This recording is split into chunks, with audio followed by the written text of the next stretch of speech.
ಮಹಿಳೆಯರಿಗೂ ಬೇಕು ನಿವೃತ್ತಿ. ದಂಪತಿಗಳು ಸೀತಾರಾಮರ ಹಾಗೆ ಕಾಣುತ್ತಿದ್ದಾರೆ. ನಿಜ, ಸೀತಮ್ಮನವರ ಮುಖ ನೋಡು, ಎಷ್ಟು ಶಾಂತವಾಗಿದೆ. ಒಳ್ಳೆ ದೇವಿ ಮೂರ್ತಿ ಇದ್ದ ಹಾಗಿದ್ದಾರೆ ಅಲ್ಲ. ರಾಮರಾಯರಿಗೆ ಈಗ 80 ವರ್ಷ ಅಲ್ಲವೇ?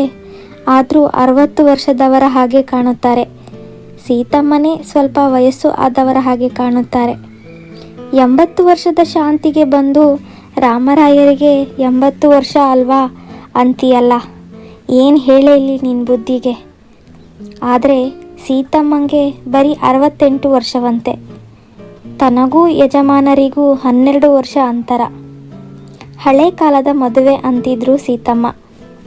ಹೀಗೆ ನಾನಾ ರೀತಿ ಮಾತುಕತೆ, ನಗು, ಗುಜುಗುಜುಗಳಿಂದ ರಾಮರಾಯರ ದೊಡ್ಡ ಮನೆ ಸಂಭ್ರಮದಿಂದ ತುಂಬಿ ತುಳುಕುತ್ತಿತ್ತು. ರಾಮರಾಯರು ಮಲೆನಾಡಿನ ಪುಟ್ಟ ಹಳ್ಳಿ ಆಲೆಮನೆಗೆ ದೊಡ್ಡ ಶ್ರೀಮಂತರು. 5 ಗಂಡು 4 ಹೆಣ್ಣು ಮಕ್ಕಳ ದೊಡ್ಡ ಸಂಸಾರದ ಯಜಮಾನರು. ಮಕ್ಕಳು, ಅಳಿಯಂದಿರು, ಸೊಸೆಯರು, ಮೊಮ್ಮಕ್ಕಳು, ಮರಿಮೊಮ್ಮಕ್ಕಳಿಂದ ಅವರ ಕುಟುಂಬದ ಸಂಖ್ಯೆ 80ಕ್ಕೆ ಏರಿತ್ತು. ನನಗೆ 80 ವರ್ಷವಾಗಿರುವಾಗ ನನ್ನ ರಕ್ತದ ಕುಡಿಗಳ ಸಂಖ್ಯೆಯೂ ಏರಿದೆ ಎಂದು ರಾಮರಾಯರು ಆಗಾಗ ಹೆಮ್ಮೆಯಿಂದ ನಗುತ್ತಿದ್ದರು. ಕೇವಲ ಸಂಖ್ಯೆಯ ದೃಷ್ಟಿಯಿಂದ ರಾಮರಾಯರ ಸಂಸಾರ ದೊಡ್ಡದಲ್ಲ. ಅವರ ಹಿರೇಮಗ 2ನೇಯವನು ಮನೆಯಲ್ಲೇ ಇದ್ದು ಜಮೀನಿನ ಜವಾಬ್ದಾರಿಯನ್ನೆಲ್ಲ ಹೊತ್ತಿದ್ದರು. 3ನೇಯ ಮಗ ಬೆಂಗಳೂರಿನಲ್ಲಿ ಬ್ಯಾಂಕ್ ಅಧಿಕಾರಿ. 4ನೇಯವ ಇಂಜಿನಿಯರ್, ಅಮೇರಿಕಕ್ಕೆ ಹಾರಿದ್ದಾನೆ. 5ನೇಯನವ ವೈದ್ಯ, ಹತ್ತಿರದ ಶಿರ್ಷಿಪೇಟೆಯಲ್ಲಿ ದೊಡ್ಡ ಆಸ್ಪತ್ರೆಯ ಯಜಮಾನ. ಮೊದಲ ಮಗಳು ಲಕ್ಷ್ಮೀದೇವಿ ಪಕ್ಕದ ಹೂವಿನ ಮನೆಗೆ ಕೊಟ್ಟಿದೆ. 2ನೇಯವಳು ಕಮಲಾಕ್ಷಿ ಸಿದ್ದಾಪುರದಲ್ಲಿದ್ದಾಳೆ. 3ನೇಯ ಮಗಳು ಮುಂಬಯಿಯಲ್ಲಿ ದೊಡ್ಡ ಆಫೀಸರ್ ಹೆಂಡತಿ. ಈಗ ರಾಮರಾಯರಿಗೆ ಮೊಮ್ಮಕ್ಕಳು ಆಗಿ ಅವರಿಗೂ ಮಕ್ಕಳಾಗಿದ್ದಾರೆ. ಈಗ ನಡೆಯುತ್ತಿರುವ ಅವರ 80 ವರ್ಷದ ಶಾಂತಿಗೆ ಬಂದು ಸೇರಿರುವ ಅವರ ಸಂಬಂಧಿಕರೇ 100 ಜನ. ಅವರ ಬಂಧುಗಳಿಗೆಲ್ಲ ರಾಮರಾಯರೆಂದರೆ ಗೌರವ, ಪ್ರೀತಿ. ರಾಮರಾಯರ ರೂಪ, ವರ್ಚಸ್ಸು, ಬುದ್ಧಿ, ಅವರ ಶ್ರೀಮಂತಿಕೆ ಜೊತೆಗೆ ಉದಾರ ಗುಣ ಮನೆಯಲ್ಲಿ ವರ್ಷಕ್ಕೆ 7-8 ಸಮಾರಂಭಗಳು ಇದ್ದದ್ದೇ. ಮದುವೆ, ಮುಂಜಿ, ನಾಮಕರಣ, ಚೌಲ, ಶ್ರೀಮಂತ, ಶ್ರಾದ್ದ, ಸತ್ಯನಾರಾಯಣ ಕತೆ, ಪೂಜೆ, ಪುನಸ್ಕಾರ ಅಂತ ಯಾವಾಗಲೂ ಮನೆಗೆ ಬಂಧುಗಳು, ನೆಂಟರು. ಸದಾ ನಗುತ್ತಾ ಅತಿಥಿಗಳನ್ನು ಸತ್ಕರಿಸುತ್ತಾ, ಗಂಡನೊಡನೆ ಸಹಕರಿಸುತ್ತಾ, ರೇಷ್ಮೆ ಸೀರೆ ಆಭರಣಗಳಿಂದ ಅಲಂಕರಿಸಿಕೊಂಡು ಗಂಡನೊಡನೆ ಪೂಜೆ ವ್ರತಗಳಲ್ಲಿ ಪಾಲ್ಗೊಳ್ಳುವ ಸೀತಮ್ಮನನ್ನು ಕೆಲವರು ಮೆಚ್ಚುತ್ತಾರೆ, ಕೆಲವರು ಕರಬುತ್ತಾರೆ. ಕೈಗೆ ಕಾಲಿಗೆ ಆಳುಗಳಿದ್ದಾರೆ ಅಂಥ ಗಂಡ, ಧೀರರಾದ ಗಂಡು ಮಕ್ಕಳು, ಸುಂದರಿಯರಾದ ಹೆಣ್ಣು ಮಕ್ಕಳು, ಮನೆಯೇ ಸ್ವರ್ಗ ಸೀತಮ್ಮನಿಗೆ ಎಂದು ಹೇಳುತ್ತಾರೆ. ಇವತ್ತಿನ ಸಮಾರಂಭ ಮುಗಿದು ಒಮ್ಮೆ ಹಾಸಿಗೆ ಕಂಡರೆ ಸಾಕಾಗಿತ್ತು ಸೀತಮ್ಮನಿಗೆ. ತುಂಬ ಆಯಾಸವಾದಾಗ ನಿದ್ರೆ ಬೇಡವೇ? ಮನಸ್ಸು ಗೊಂದಲದ ಗೂಡಾದಾಗ ನಿದ್ರೆ ಹೇಗೆ ಬರಬೇಕು? ಮನಸ್ಸು ತನ್ನ ಸಂಸಾರ, ಗಂಡ, ಮನೆ ಕಳೆದುಕೊಂಡ ದಿನಗಳತ್ತಲೇ ಓಡುತ್ತಿತ್ತು. ಈ ಸಂಸಾರ ಸಾಗರದಲ್ಲಿ ಒದ್ದಾಡಿ ಒದ್ದಾಡಿ ಸಾಕಾಗಿ ಹೋಗಿದೆ ಸೀತಮ್ಮನಿಗೆ. ಹಾಗೆ ಯಾರ ಹತ್ತಿರವಾದರೂ ಹೇಳಲಿಕ್ಕಿದೆಯೇ? ನಿನಗಿಂತ 12 ವರ್ಷಕ್ಕೆ ದೊಡ್ಡವರು ರಾಮರಾಯರು ಹೇಗೆ ಉತ್ಸಾಹದಿಂದ ಇದ್ದಾರೆ ಎನ್ನುವವರೇ ಎಲ್ಲರೂ. ಹೆಣ್ಣು ಗಂಡಿನ ದೇಹ ಧರ್ಮ, ರಚನೆ, ಸಾಮರ್ಥ್ಯ ಬೇರೆ ಬೇರೆ ಎಂಬ ಸತ್ಯ ಇವರಿಗೆ ಗೊತ್ತಿಲ್ಲವೇ?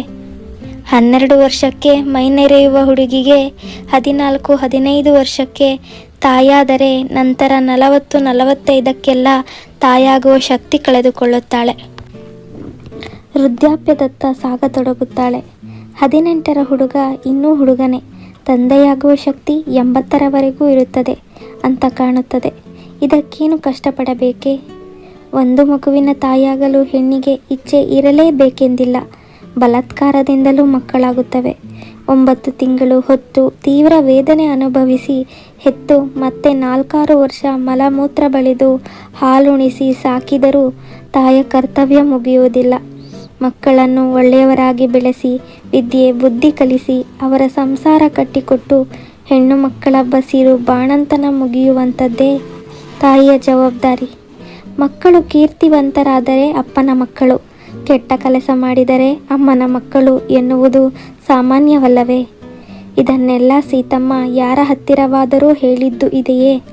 ಮಕ್ಕಳನ್ನು ಹೊತ್ತು ಹೆತ್ತು ಸಾಕುವುದು ಹೆಣ್ಣಿನ ಕರ್ತವ್ಯ.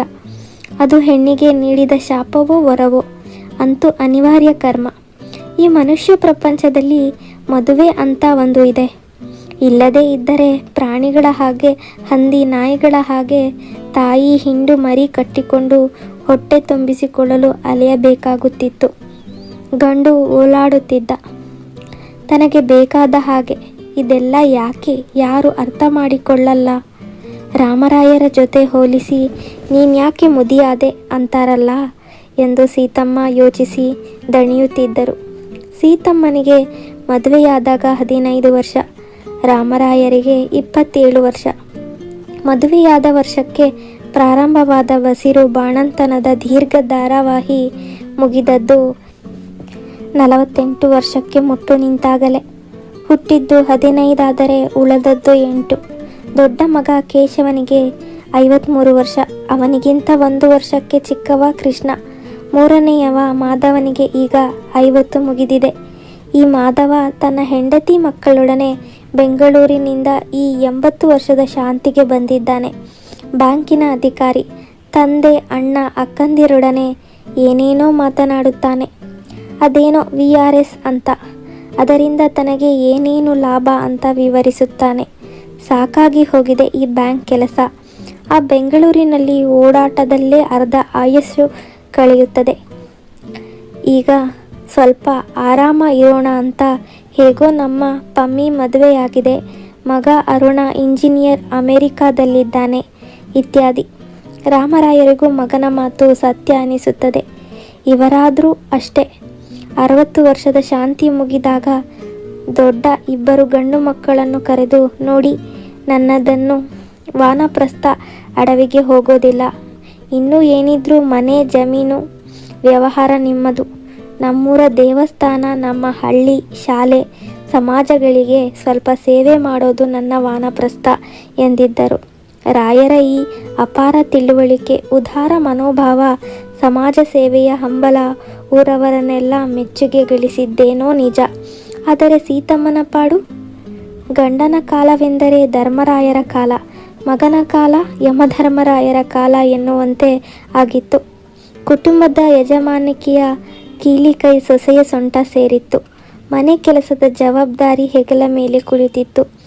ಯಾವುದನ್ನು ಉಗುಳುವ ಹಾಗಿಲ್ಲ, ನುಂಗುವ ಹಾಗಿಲ್ಲ. ಬಿಸಿ ತುಪ್ಪ ಎನ್ನುವ ಪರಿಸ್ಥಿತಿ ಸೀತಮ್ಮನದು. ದೊಡ್ಡ ಕುಟುಂಬವೊಂದರ ಆದರ್ಶ ಯಜಮಾನನ ವಿನೀತ ಪತ್ನಿಯ ಪಾತ್ರಧಾರಿ ತಾನಲ್ಲವೇ?